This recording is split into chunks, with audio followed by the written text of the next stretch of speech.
Hello guys, स्वागत है आपका मेरे चैनल के एक और नए वीडियो में, जहां पर आज हम देखने वाले हैं टावर द लव स्टोरी का पार्ट नंबर 10। और जहां पर हम देखेंगे कि क्या इनको नैन्सी मिलेगी या फिर नहीं। लेकिन अगर तुम मेरे चैनल पर पहली बार आए हो तो प्लीज़ मेरे चैनल को याद से सब्सक्राइब कर देना, और वीडियो पसंद आते हैं तो प्लीज़ उन्हें लाइक और कमेंट करो ताकि मुझे थोड़ा मोटिवेशन मिलता रहे। कमेंट किया करो यार, कमेंट की काफ़ी कमी है मेरे चैनल पर। इतना ही कहना चाहूँगा मैं। और कुछ सीरीज़ न्यू आने वाली है तो प्लीज़ तैयार रहना उसके लिए। और अब थोड़ा सा रिकैप। लास्ट पार्ट में हमने देखा था कि त्रिशा ने और सुरभि और अपनी वाणी नैन्सी को खोजने निकल जाते हैं, और उन्हें कीर्ति से एक बंदे के बारे में पता चलता है और वो उस बंदे को काफ़ी कूटते हैं, जिसके बाद वो बंदा उन्हें सिर्फ 2 लाइन बताता है और जिनके बारे में इन तीनों को कुछ भी नहीं पता था। और उसके बाद ये तीनों ही अपने घर पे आ जाते हैं और बैठे होते हैं। फिर हमने एक और लड़की को देखा था जो कि ट्रेन से आई थी और जो कि अब इनके घर पे आ जाती है। और अब आगे ये तीनों ही बैठे होते हैं और तभी कोई दरवाज़ा खोलता है और वो अपने ट्रेन से निकली हुई लड़की होती है। और वो अंदर आते ही कहती है, वो पागल नैन्सी कहाँ पर है, और वानी तुम भी मुझे लेने नहीं आई। तब वो वानी के फेस को देखती है जो कि काफ़ी सैड था और वो कुछ कह रहा था कि जैसे नैन्सी यहाँ पर नहीं है। और वो देखकर वो कहती है, क्या हुआ, वो कहाँ पर है। और वानी कहती है, सॉरी वो गायब हो चुकी है, हमें नहीं पता है। और ये कहती है, शिट, तो मुझे पहले बताना चाहिए था ना, तुम्हें कॉल किया था तब भी तुमने कुछ नहीं बताया, तो प्लीज़ बता देना चाहिए था। और जिसके बाद ये पूरी स्टोरी इसे बताते हैं।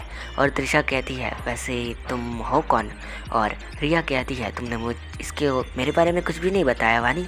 और वानी कहती है, नहीं, टाइम ही नहीं मिला। और ये कहती है, मेरा नाम रिया है, मैं नैन्सी की बड़ी बहन हूँ लेकिन वानी से छोटी हूँ। वैसे तुमने मुझे पूरी स्टोरी बताई और ये लाइन थोड़ी अजीब सी है, मुझे इसे डिकोड करना होगा। और त्रिशा कहती है, डिकोड करना होगा मतलब कि।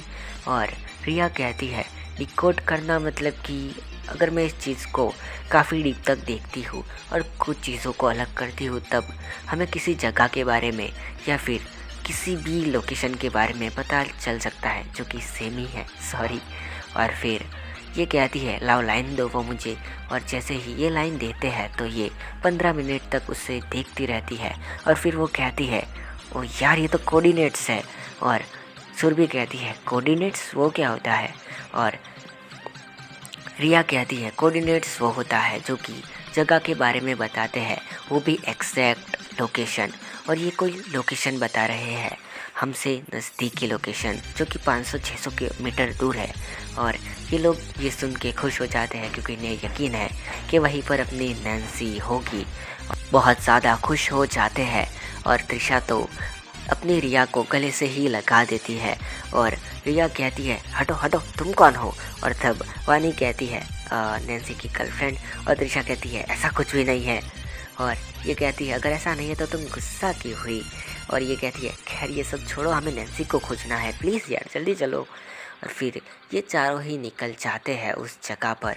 और ये जगह वही होती है, द गरबा ग्राउंड, जहाँ पर अपने सिड को पूरी हकीकत पता चली थी और त्रिशा ने उन लड़कियों को कूटा था।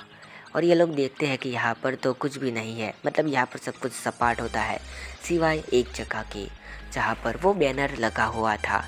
और त्रिशा कहती है, ये बैनर पर मुझे ठीक नहीं लग रहा है कुछ, नैन्सी यहाँ पर कैसे हो सकती है, ये जगह तो खुली है एकदम, यहाँ पर कोई किसी को कैसे रख सकता है। और तब रिया कहती है, बेवकूफ़ लड़की, ऐसी जगहों पर ऐसा ही होता है, अंडरग्राउंड चीज़ें होती है, तुम्हें पता नहीं क्या, मूवीज़ नहीं देखती हो तुम। और त्रिशा कहती है, हाँ समझ आ गया मुझे, इतना नहीं बोलना चाहिए था तुम्हें। सुरभि कहती है, तुम दोनों लड़ना बंद करो और उसे खोजो जल्दी से।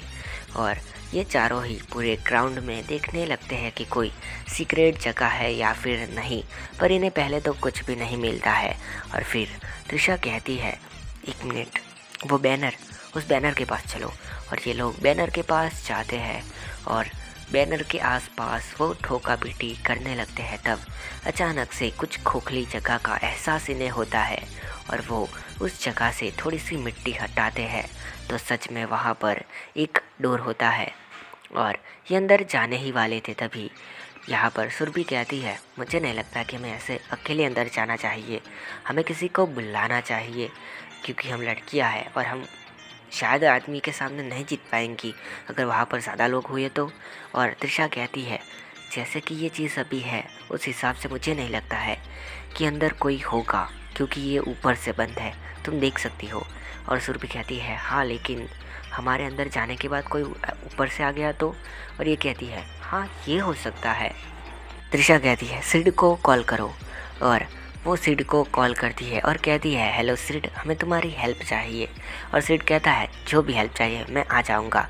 और फिर वो अपने भाई को भी कॉल करती है, यानी कि अंकित को। और अंकित कहता है कि मैं कुछ कॉप्स को लेके भी आता हूँ, शायद वो कुछ काम आ जाए। और त्रिशा कहती है, हाँ हाँ ऐसा ही करो। जिसके थोड़ी देर बाद यहाँ पर सिड, अंकित और 2-4 कॉप्स भी आ जाते हैं, यानी कि पुलिस वाले।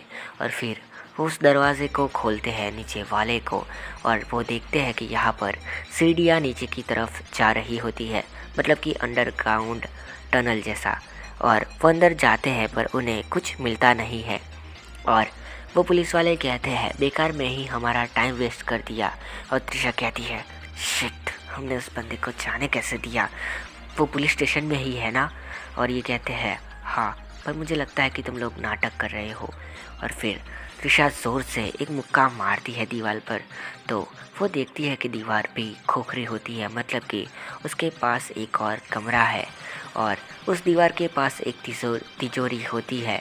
और वो देखकर त्रिशा कहती है, ऐसा भी तो हो सकता है कि इस तिजोरी के नीचे हो या फिर इसके साइड में।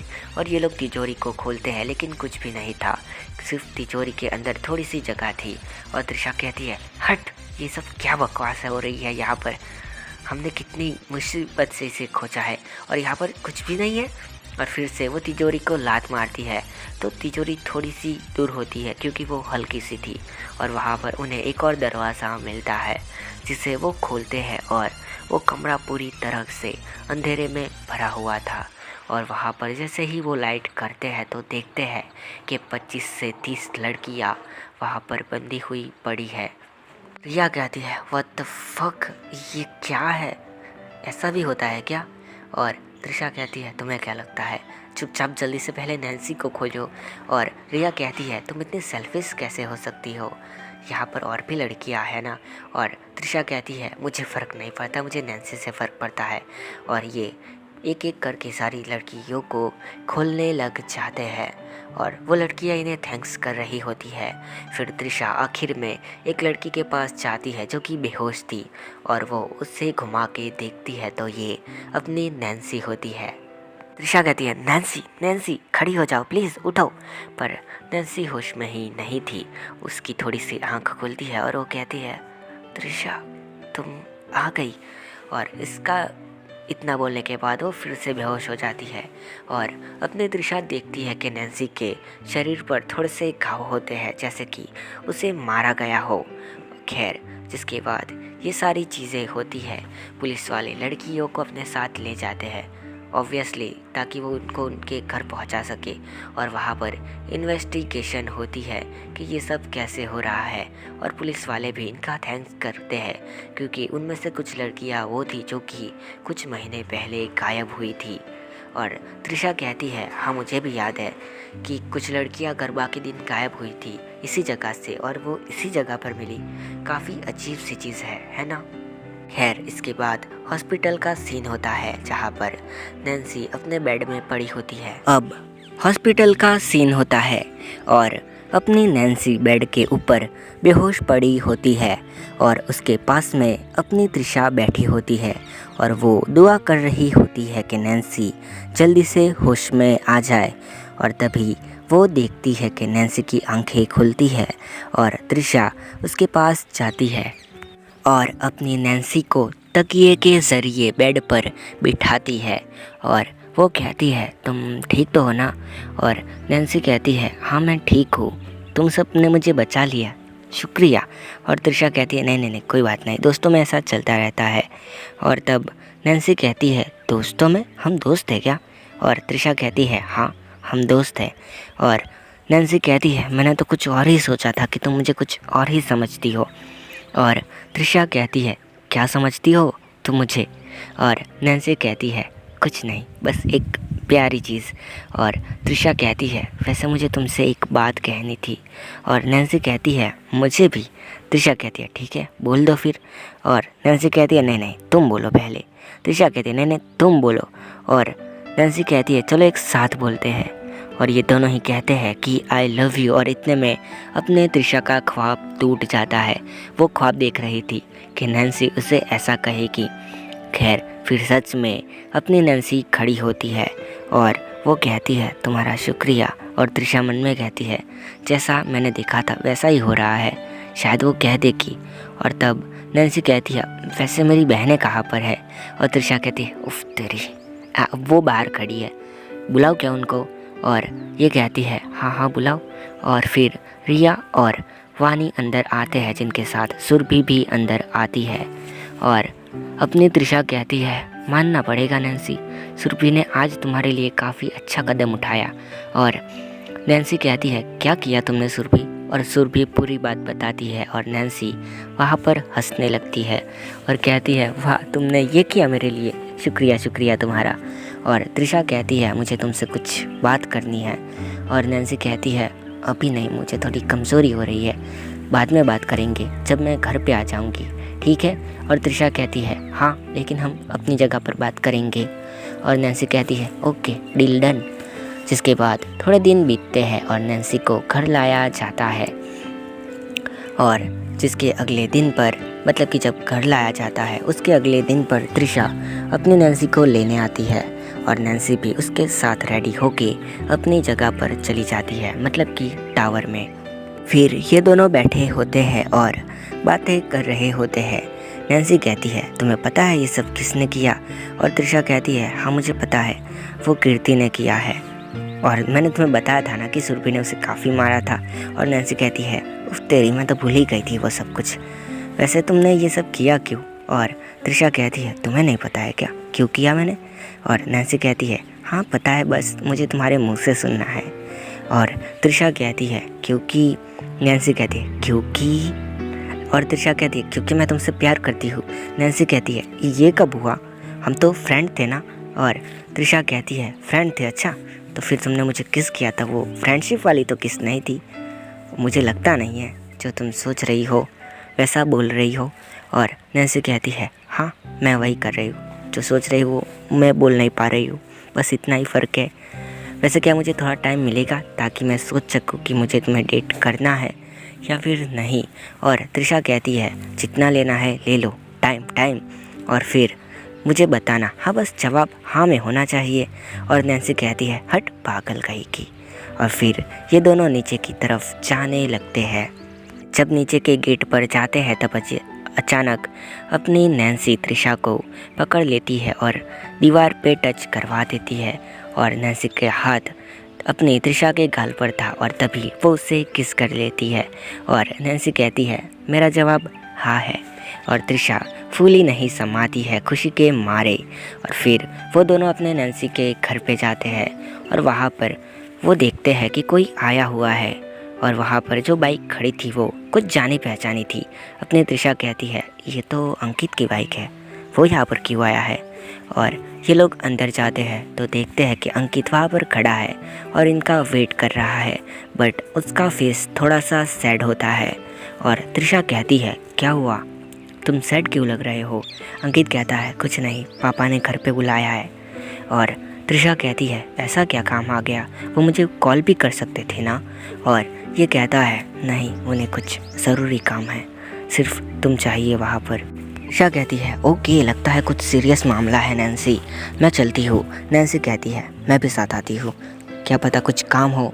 और अंकित कहता है हाँ हाँ ले लो, हो सकता है कुछ भी। और फिर ये लोग रास्ते में जा रहे होते हैं और त्रिशा देखती है कि अंकित का फेस काफ़ी सैड होता है, जैसे कि वो कुछ छिपा रहा है। और ये लोग उसके घर पे जाते हैं और घर के बाहर कुछ कार पड़ी होती है और त्रिशा कहती है अंकित अब तो बताओ क्या हो रहा है, और वो कहता है तुम बस चलो साथ में अंदर। और इसके बाद ये तीनों ही घर के अंदर जाते हैं और वो देखते हैं कि घर के अंदर एक लड़का और उसके मॉम डैड होते हैं और साथ में कुछ 2-3 लोग होते हैं और त्रिशा के फादर उसकी तरफ देखते हैं और त्रिशा से कहते हैं कि बेटा चाय बना के लाओ, और त्रिशा और नैन्सी अंदर चले जाते हैं और फिर वो अंकित को भी पीछे से बुलाते हैं और अंकित कहता है सॉरी दी, बट पापा ने मना किया था बताने को कि क्या हो रहा है। और त्रिशा कहती है मतलब मेरा रिश्ता आया हुआ है, और नैन्सी कहती है ये तो काफ़ी अच्छी बात है। और त्रिशा कहती है बेवकूफ़, मैं तुम्हें पसंद करती हूँ तो फिर उसे क्यों हाँ करूँगी, और तुम इतना खुश क्यों हो रही हो। और नैन्सी कहती है उसका भी एक रीज़न है, और त्रिशा कहती है जल्दी बोल क्या रीज़न है। और नैन्सी कहती है जो लड़का आया हुआ है। त्रिशा कहती है हाँ वो कौन है, और नैन्सी कहती है वही ऋषि है, मेरा स्कूल का फ्रेंड। और ये सुनकर तो त्रिशा और भी ज़्यादा बहुत चक्की रह जाती है। वो कहती है क्या तुम्हारा फ्रेंड है तो तुम्हारे लिए रिश्ता लेके आए ना, मेरे लिए क्यों आया है, भगा दो यहाँ से। और अंकित कहता है फादर ने कहा है कि तुम्हें सही से जवाब देना होगा। और फिर वो कहती है ठीक है, बट मैं अभी चाय लेके आती हूँ और अभी कुछ भी जवाब नहीं दूँगी। और फिर वो चाय वाय लेके आती है, लड़कों वालों को भी अपनी त्रिशा पसंद आ जाती है और त्रिशा कहती है कि मुझे कुछ बात करनी है। और तब जो ऋषि था वो कहता है ठीक है मैं भी आता हूँ बात करने। और फिर वो दोनों छत के ऊपर जाते हैं और वो दोनों बातें करने लगते हैं कि जैसे उनका नाम क्या है वगैरह वगैरह। और फिर त्रिशा कहती है मैं किसी और को पसंद करती हूँ, और ऋषि कहता है किसे, क्या वो लड़का है। और त्रिशा कहती है नहीं वो लड़की है और जिसे तुम जानते हो। ऋषि कहता है क्या मैं उसे जानता हूँ, कौन है वो। और ये कहती है वो नैन्सी है तुम्हारी स्कूल फ्रेंड। और ऋषि कहता है अच्छा तो वो तुम्हारे साथ जो लड़की थी वो नैन्सी है, मैं तो उसे पहचान ही नहीं पाया, तो क्या कहती हो तुम, तो मुझे हाँ कर रही हो या फिर ना। और त्रिशा कहती है मैं सोच के बताऊंगी, अभी नहीं। और ये कहता है ठीक है कोई बात नहीं, मुझे तुम अपना नंबर दे दो, बाकी बातें हम फ़ोन में कर लेंगे। और ये कहती है ठीक है ये लो फ़ोन नंबर। और जिसके बाद थोड़ा टाइम बीतता है और ये लोग चले जाते हैं बातचीत करके। तो लड़के वालों के जाने के बाद अपनी त्रिशा नैन्सी को उसके घर छोड़ के आती है और नैन्सी कहती है तो तुम क्या जवाब देने वाली हो। और त्रिशा कहती है मैंने कहा ना मैं सोच के बताऊंगी, और वैसे भी मैं तुमसे प्यार करती हूँ तो मेरा जवाब तो सिंपली ना ही होगा, बट देखते हैं क्या होता है। और इतना कह के वो यहाँ से चली जाती है और नैन्सी ज़ोर से चिल्लाती है कुत्ती भाग जा यहाँ से। और इतना कह के वो गुस्सा होकर घर के अंदर चली जाती है। और फिर रात का सीन होता है जहाँ पर त्रिशा और अंकित अपने फादर के कमरे में जाते हैं और फिर वो बातें करने लगते हैं। और बातों बातों में ही अपनी त्रिशा कहती है कि डैड इतनी भी क्या जल्दी है मेरी शादी की। और उसके डैड कहते हैं बेटा तुम अभी 23 साल की हो गई हो तो फिर मुझे जल्दी तो होगी ना, तुम बेटी हो मेरी। और ये कहती है लेकिन बात कुछ और है पापा। और ये कहते हैं क्या तुम्हें कोई पसंद है। और त्रिशा कहती है हाँ, और वो तुम्हारी चॉइस है। त्रिशा फिर से कहती है हाँ। तो उसके फादर कहते हैं तुम जाओ यहाँ से, अभी तुम बच्ची हो। और इसके बाद वो उसे कमरे से निकाल देते हैं। और अंकित कहता है लेकिन डैड ये उसकी खुद की चॉइस है, उसकी भी चॉइस होनी चाहिए ना, आपने तो बस बुला लिया लड़का और कह दिया कि पसंद करो, बट उस बेचारी को तो पूछो। और उसके फादर कहते हैं क्या पूछूं बेटा, तुम्हें पता है ना 3 साल पहले क्या हुआ था। अंकित कहता है हाँ मुझे पता है, लेकिन वो चीज़ गलती से हुई थी और उसमें किसी और की गलती थी, ना कि मेरी बहन त्रिशा की। और उसके फादर एक चांटा लगा देते हैं और कहते हैं गलती किसी की भी हो बेटा, लेकिन बेइज्जती तो मेरी होती है ना, इज्जत मेरी जाती है तुम्हारी नहीं, तो मेरी बात को समझो। और तब अंकित दोनों हाथ जोड़ लेता है और कहता है प्लीज़ फादर समझिए, वो उसकी पसंद है। काफ़ी टाइम बाद, मतलब कि 3 सालों बाद मेरी बहन खुश हुई है और आपको वो भी सहन नहीं हो रहा है। और उसके फादर कहते हैं मैं भी तुम्हारे सामने हाथ जोड़ता हूँ, प्लीज़ मेरी बात को समझो। और फिर त्रिशा भी अंदर आ जाती है और कहती है ठीक है फादर, मैं आपकी बात मान लूँगी। आपकी इच्छा से बड़ी मेरी कोई भी चीज़ नहीं है। सो आप शादी की डेट फिक्स करिए जितना जल्दी हो सके। और फिर वो अपने कमरे में चली जाती है। वो उदास तो थी लेकिन अपने फादर की वजह से वो कुछ भी नहीं कर सकती थी और उसके फादर भी उसे देखते ही रह जाते हैं। और फिर अपनी त्रिशा घर पे आके नैन्सी को कॉल करती है और वो कहती है, मुझे माफ़ कर देना, मैंने जो भी किया तुम्हारे साथ, मैं बस तुम्हारे साथ मजाक कर रही थी और तुम्हारे साथ खेल रही थी। सो तुम उसे सीरियसली मत लेना, मुझे तुमसे कोई भी प्यार नहीं है। ओके नैन्सी, हम फ्रेंड हमेशा रहेंगे। और उतना सुनकर नैन्सी एकदम ही रोने लग जाती है और वो कहती है, पहले वो और अब तुम सब एक जैसे हो। क्यों आते हो मेरी ज़िंदगी में सब ऐसे बर्बाद करने के लिए? कितनी मुश्किल से मैं खुश हुई थी, पर तुम लोगों से ये भी सहन नहीं होता है ना? अगली बार से मुझे कॉल भी मत करना और ना ही हम फ्रेंड्स हैं। Okay bye. और वो इतना कह के कॉल कट कर देती है और त्रिशा भी अपने कमरे में रोने लगती है और उसके कमरे के बाहर अंकित खड़ा होता है। इन सारी चीज़ों को देखकर तुम लोग ये समझ रहे होंगे कि ये काफ़ी फास्ट हो रहा है। हाँ, तो मुझे पता है कि ये काफ़ी फास्ट है, लेकिन जिस हिसाब से मेरे पास टाइम है उस हिसाब से मैं बस इतनी जल्दी ही इसे ख़त्म कर सकता हूँ, क्योंकि मैं नहीं चाहता हूँ कि एक ही बार में सब कुछ ख़त्म हो जाए। तो मैं इसे जितना हो सकता है उतना स्लो कर रहा हूँ, लेकिन चीज़ें फास्ट हो रही है, तो इसके लिए मुझे माफ़ कर देना। और अब कहानी में वापस चलते हैं।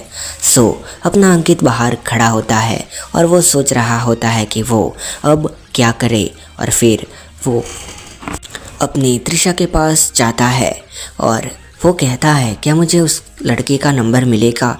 और त्रिशा कहती है, किस लिए? और ये कहता है, मुझे बस कुछ बात करनी है। और त्रिशा कहती है, नहीं भाई, जितना करना था तुमने कर लिया, अब मेरे लिए अपने आप को ऐसे चीज़ों में मत डालो प्लीज़। तुमने कहा कि वो मुझसे प्यार करेगी, वो करने भी लगी, लेकिन अब देखो मैं उससे खुद दूर हो रही हूँ, तो मैं नहीं चाहती कि उसे और ज़्यादा दिक्कत हो और ना ही किसी और को, तो प्लीज़ तुम कुछ भी मत करो। और अंकित कहता है, दीदी तुम काफ़ी सच में बड़ी हो गई हो, मैं समझ रहा हूँ, लेकिन क्या डैड के लिए तुम अपनी खुशियों को कुर्बान कर दोगी ऐसे? और त्रिशा कहती है, हाँ कर दूंगी, क्योंकि उन्होंने भी हमारे लिए काफ़ी कुछ किया है। मैं अभी तक सबसे झूठ बोलती आ रही हूँ कि मेरी मम्मी ज़िंदा है, लेकिन वो नहीं है, और इसी वजह से मैं अभी लड़कियों जैसी नहीं हूँ। अगर मेरी मॉम होती तो मैं भी नॉर्मल लड़कियों की तरह सबको पसंद कर पाती, लड़कों को, लेकिन जैसे मैं यहाँ पर हुई हूँ बड़ी, उस हिसाब से मुझे लड़कियाँ ही पसंद है। बट अब कुछ नहीं कर सकते हैं, हमें आगे बढ़ते रहना होगा ना। मैं उस लड़के को हाँ कर रही हूँ और शादी भी कर रही हूँ, तो भाई प्लीज़ कोई भी दिक्कत खड़ी मत करना। और ये कहता है, दी तुम सच में अपनी खुशियाँ कुर्बान कर रही हो, तुम काफ़ी ग्रेट हो। और इतना कह के वो उसे गले लग के रोने लग जाता है। त्रिशा कहती है, तुम रो क्यों रहे हो? तुम्हें तो कम से कम वो मिल जाएगा जो कि तुम्हें पसंद है। और अंकित कहता है, क्या मुझे पसंद है? और त्रिशा कहती है, मुझे पता है कि तुम नैन्सी को पसंद करते हो। और ये कहता है, how do you know the? और ये कहती है, तब से जब से तुम उस पर नज़र रख रहे हो, इतना तो तुमने मेरे लिए कभी नहीं किया जितना उसके लिए किया तुमने। मुझे पता है कि जो भी अच्छी चीज़ें की है वो तुमने की है, तो ये छिपाओ मत और उसे प्रपोज़ कर देना, वो अच्छी लड़की है। और अंकित कहता है, लेकिन वो आपकी पसंद है ना, आप उससे पसंद करते हो, आप उससे प्यार करते हो, मैं नहीं। और ये कहती है, प्लीज़ मेरे लिए इतना कर देना, ओके? और अंकित कहता है, आपकी खुशी के लिए कुछ भी दी। और ये कहती है, मेरी खुशी के लिए नहीं, तुम्हारे लिए, प्लीज़ उसे कर देना, वो अच्छी है। वाह भाई, तुम छुपाने में काफ़ी अच्छे थे, लेकिन आज नहीं छिपा पाए। तुम्हें लगा कि वो दुखी होगी तो तुम भी दुखी हुए, क्या बात है। और जिसके बाद दूसरा दिन होता है और अपना अंकित चला जाता है नैन्सी के घर पे और वो बात करने लगता है उसके मॉम डैड से कि मुझे नैन्सी पसंद है। और ये सुनकर वानी थोड़ी सी शॉक होती है और वो कहती है, कब से? हमने तो देखा नहीं कभी। और अंकित कहता है, मुझे पसंद है, बस इतना काफ़ी है, कब से ये सोचना ज़रूरी नहीं लगता मुझे। और उसके मॉम डैड भी मान जाते हैं क्योंकि नैन्सी भी तो अकेली है और वो नहीं चाहते हैं कि वो किसी प्रेशर में आके कुछ कर ले। तो वो उसको हाँ कर देते हैं और कहते हैं कि तुम पहले नैन्सी से बात कर लो। और अंकित कहता है ठीक है, वैसे वो है कहाँ पर? और ये कहते हैं हमें नहीं पता है, बट शायद से उसी जगह पर होगी जहाँ पर वो हमेशा होती है। और ये कहता है कौन सी जगह पर? और वानी कहती है अच्छा बेटा, तुम उसे पसंद करते हो और तुम्हें पता नहीं कि कौन सी जगह है। फिर वानी बताती है कि नैन्सी टावर के ऊपर होगी जहाँ पर वो हमेशा होती है। और अंकित कहता है थैंक यू, मैं वहाँ पर जाता हूँ और उससे कुछ बात करना चाहता हूँ। फिर वो टावर के पास जाता है और सीढ़ियों को चढ़ने लगता है और सोचने लगता है कि वो आखिर उसे क्या कहे। क्या नैन्सी भी उसे हाँ करेगी या फिर नहीं? और फाइनली वो टावर के ऊपर पहुंच जाता है और कहता है तुम कर सकते हो, तुम कर सकते हो। और जैसे ही वो एकदम ऊपर पहुंच जाता है लास्ट सीढ़ी पर, तभी उसका कॉलर कोई पकड़ लेता है और कहता है तुम आ गई। और अंकित कहता है क्या हुआ नैन्सी, मुझे क्यों ऐसे पकड़ा है? और नैन्सी कहती है सॉरी सॉरी, मुझे लगा कि तुम्हारी बहन है। वो मुझसे पता नहीं क्यों बकवास कर रही थी उस दिन और मैं भी गुस्से में बोल दिया कि मेरा कोई भी रिश्ता नहीं है। बट मुझे अब समझ आ रहा है कि मैं काफ़ी बड़ी गलती कर रही हूँ। वैसे वो है कहाँ पर? और अंकित कहता है उसने जो कहा वो सच कहा था, वो शादी कर रही है। और ये सुनकर तो नैन्सी सच में शॉक में चली जाती है और एक जगह पर बैठ जाती है। और अंकित कहता है वैसे अगर तुम उसे हमेशा देखना चाहती हो तो? नैन्सी कहती है तो क्या? और ये कहता है क्या मुझसे शादी करोगी? और नैन्सी कहती है ये बात कहाँ पर आई, तुम तो उसके भाई हो ना? और ये कहता है भाई हूँ इसलिए तुम्हारी परवाह करता हूँ और मुझे अपनी बहन की भी चिंता है और जिसे वो पसंद करती है उसकी भी, तो मैं चाहता हूँ कि तुम बस खुश रहो। नैन्सी कहती है क्या मतलब है तुम्हारा कि मैं खुश नहीं हूँ? और अंकित कहता है तुम्हारे घर वाले भी यही सोचते हैं कि तुम खुश नहीं हो और मैं भी यही सोचता हूँ।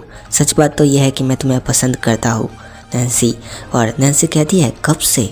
और ये कहता है जब से हम मिले थे पहली बार तब से। बट क्या करूँ यार, मैं बता नहीं पाया कभी, और ऊपर से मेरी बहन भी तुम्हें पसंद करती है। तो मैं पूछना चाहता था कि नैन्सी कहती है क्या? और ये कहता है मुझसे शादी करोगी? और नैन्सी कहती है ओके, बट जब तक मुझे कोई फीलिंग्स नहीं आती है तब तक मैं तुम्हारे साथ फ्रेंड की तरह रहूँगी और जब तक मैं कुछ कहूँ नहीं तुमसे तब तक तुम भी मुझे किसी भी चीज़ के लिए फोर्स नहीं करोगे, जो कि तुम समझ रहे हो ना? और ये कहता है ठीक है, मुझे कोई प्रॉब्लम नहीं है। और ये कहती है पता है मैं किसके लिए शादी कर रही हूँ? और ये कहता है पता है, मेरी बहन के लिए, है ना? और ये कहती है हाँ उसी के लिए। अगर वो चाहती है कि मैं खुश रहूँ किसी के साथ तो मुझे ये चीज़ मंजूर है। चलो मेरे घर पे जाके बात करते हैं। और जिसके थोड़ी देर बाद ये दोनों ही घर पे पहुंच जाते हैं और वहाँ पर सिड भी होता है, जो कि आते ही नैन्सी को गले लगा लेता है और उससे कॉन्ग्रेचुलेट करता है और कहता है फाइनली तुम्हें तुम्हारा प्यार मिल गया। और नैन्सी कहती है अच्छा बकचोद इंसान, तुम्हें मिल गया ना, बहुत अच्छी बात है, मेरे पीछे मत पड़ो। कहाँ पर है वो वैसे छिपकली सोनाली तुम्हारी? और अंकित कहता है कहीं भी नहीं, बस हमारी शादी होने वाली है। और ये सुनकर नैन्सी कहती है वाह अच्छी बात है, मेरी भी शादी हो रही है। और ये कहता है कब? और नैन्सी कहती है जब इसकी बहन की शादी होगी तब, ताकि एक ही बार में सब कुछ ख़त्म हो जाए, एक ही खर्चे में चलेगा ना? और सिद्धार्थ कहता है काफ़ी बिजनेस माइंडेड है तू। और ये कहती है हाँ दोस्त किसकी हूँ, तुम्हारी तो होनी तो चाहिए। खैर इसके बाद थोड़ा टाइम बीतता है, यहाँ पर अपने अंकित का आना जाना रहता है नैन्सी के घर पे। और फाइनली अब डेट फिक्स होने वाली थी शादी की। तो इसके बाद उस दिन को हम देखते हैं जहाँ पर शादी की डेट फिक्स होने वाली थी और अपने नैन्सी का परिवार और त्रिशा के फादर, वो दोनों भाई बहन एंड अपने ऋषि के घर वाले होते हैं। और यहाँ पर सभी एक दूसरे को देखकर थोड़े थोड़े खुश होते हैं, क्योंकि ऋषि भी अपने बचपन के दोस्त नैन्सी को देखता है और अपनी नैन्सी त्रिशा को देखती है और वो दोनों एक दूसरे को देखते ही रहते हैं, क्योंकि उस दिन के बाद वो दोनों कभी मिले नहीं थे। और अब फिक्स होती है डेट, जिसके बाद नैन्सी अपने त्रिशा के कमरे में जाती है और बाहर अंदर से बंद कर देती है और फिर उससे बेड पर पटक देती है और कहती है, क्या था ये सब? तुम साबित क्या करना चाहती हो? क्या तुम मुझे खुश देखना चाहती हो? एक बात सुनो त्रिशा, तुम कोई देवी नहीं हो जो कि मेरी खुशियों के लिए अपने आप को कुर्बान करोगी या फिर हमेशा मेरे साथ रहोगी, समझी तुम? तो मुझे जैसी हूँ मैं वैसे रहने दो प्लीज़। और त्रिशा कहती है, तुमने भी तो हाँ कर दिया ना, तुमने तो नहीं पूछा। और नैन्सी कहती है, मैंने हाँ किया है, लेकिन मैंने तुम्हारे भाई के सामने एक कंडीशन रखी है कि हम दोनों फ्रेंड्स की तरह रहेंगे, ना कि हस्बैंड वाइफ की तरह, ओके? और त्रिशा कहती है, मुझे कोई दिक्कत नहीं है, कर लो, मैं तुम्हें बस खुश देखना चाहती हूँ। और ये नैन्सी अपनी यहाँ से निकलने वाली होती है और उसकी आंखों में आंसू आ जाते हैं और त्रिशा भी वहाँ पर एकदम नम सी हो जाती है। और फिर नैन्सी वापस से आती है और त्रिशा के ऊपर चढ़ जाती है और उसे अचानक से किस कर लेती है। दोनों की आंखों में आंसू होते हैं और वो दोनों रोने लगते हैं, बट इनकी किस अभी भी शुरू थी और फिर इनके बीच में वो सारी चीज़ें होने लगती है। You know what I am saying. खैर, इसके बाद ये दोनों बाहर आते हैं और इनकी दोनों के आंखों में आंसू देखकर सभी थोड़े हैरान थे और ये कहते हैं, क्या हुआ? और ये दोनों जवाब देते हैं कि अब ये दोनों मिलने नहीं वाले हैं ना, तो बस ये थोड़े दुखी थे। और फिर ऋषि कहता है, ऐसी कोई बात नहीं है, तुम जब चाहो तब तुम दोनों मिल सकती हो, वैसे भी मैं यहीं पर रहने आने वाला हूँ नज़दीक में, तो तुम्हें चिंता करने की ज़रूरत नहीं है, ओके? और ये दोनों कहते हैं, ठीक है। 15-20 दिन बीत जाते हैं एंड फाइनली शादी का दिन आ जाता है, जहाँ पर ये सभी वेट कर रहे थे अपने नैन्सी और ऋषि का, लेकिन वो दोनों नहीं आ रहे थे। आधा घंटा, 1.5 घंटा और 2 घंटे निकल जाते हैं, लेकिन उन दोनों में से कोई भी नहीं आया था। और फिर हम अंकित को देखते हैं जो कि एक अजीब सी स्माइल कर रहा था और वो कहता है, देखता हूँ कैसे मेरा प्लान काम नहीं करता है। और इसी के साथ ये पार्ट ख़त्म होता है। सो क्या लगता है क्या होने वाला है? क्या नैन्सी और त्रिशा मिल पाएंगे या फिर उन लोगों की शादी हो जाएगी, या फिर ये दोनों कहाँ पर है, मतलब कि ऋषि और नैन्सी दोनों कहाँ पर है, और आखिर अपने अंकित का क्या प्लान है? अगर तुम्हें भी थोड़ा सा समझ आए तो मुझे भी बता देना कमेंट्स में, क्योंकि मैं ही राइटर हूँ तो मुझे पता है कि क्या करना है। एंड हाँ, मुझे पता है कि तुम लोग सोच रहे होंगे कि वो दोनों एक दूसरे को प्यार करती थी, तो कैसे ऐसे एक दूसरे से जुदा होने को तैयार है? तो इसका सिंपल सा आंसर है ईगो। दोनों के अंदर ईगो भरा हुआ है, जिसके चक्कर में ये दोनों ना तो कन्फेस कर पा रही है, ना ही कुछ कर पा रही है। वरना वो दोनों कह सकती है कि वो दोनों ऐसी है, और अगर वो बता देती है तो फिर उनकी शादी होना इम्पॉसिबल है, क्योंकि आप लोग जानते हैं कि ऐसी चीज़ों में क्या होता है। सो यही तक का मेरा माइंड ऑफ सेंस था, और आगे की बात हम नेक्स्ट पार्ट में करेंगे। सो मिलते हैं नेक्स्ट पार्ट में, तब तक के लिए बाय और सब्सक्राइब बाय।